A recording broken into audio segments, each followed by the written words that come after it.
So, welcome on this web lecture on elements in sets. So in a previous web lecture we looked at the general definitions of sets, and now in a second step we're going to look how we can address elements of sets individually. So just to rehash a little bit, we have this set of nodes. So all of them are somehow in a set, and our total set of nodes is denoted by A, while B is actually in this case the empty set, so it doesn't contain anything. And what we already saw in the previous web lecture is a couple of subsets. So for instance, G is containing some of the elements of A, and E is also containing some of the elements of A. And now actually 2 is one of the elements in G. And how we're denoting this is we're saying the node 2 is in set G, so 2 is an element of G. And the alternative thing that we can say is the set that only contains 2 is a proper subset of G. The important thing here is that we actually say the set that contains 2 and not 2. 2 is not a set, and as such it cannot be a subset. But the set that contains only the 2, that is a subset. Secondly, we of course also see that node 2 is not in the set E, so we can say 2 is not an element of E, which we denote like this.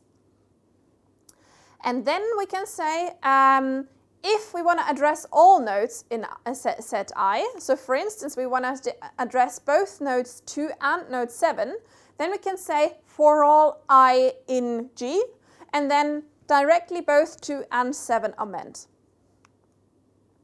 So now we're looking at a different subset. So now we're looking at the subset E and the subset F, which are actually equivalent because they're containing exactly the same nodes.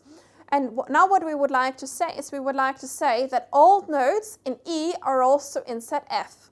So every node that is in the large set A, that is also in set J. So this is the first thing that we're saying here. Here we're saying for all J in A, which means we're looking at all A, all nodes. Then we're saying, okay, if this J is in E, then J is also in F. Vice versa, we're seeing that some nodes in set A are not in set F. So for instance, this node here is quite clearly not in set E. So what we're saying is there exists a node I in A such that I is not in E. And this is how we denote this. So we say this reverted E is the exist. The next thing that we're looking at is the set E again. And the set E contains the nodes 1, 4, and 5.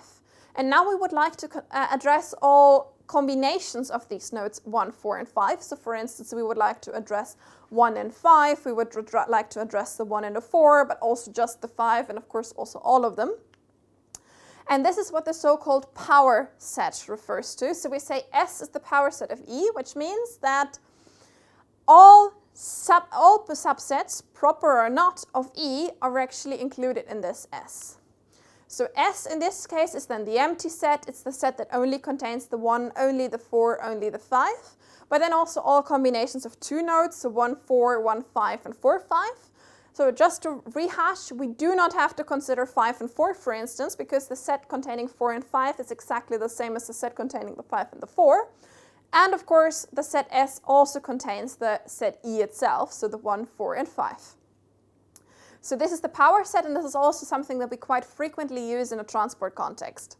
So what I would like you to do is to look at these basic definitions of sets. So for instance, D is a subset of A, and reformulate them using these relational algebras of saying I in D implies I in A.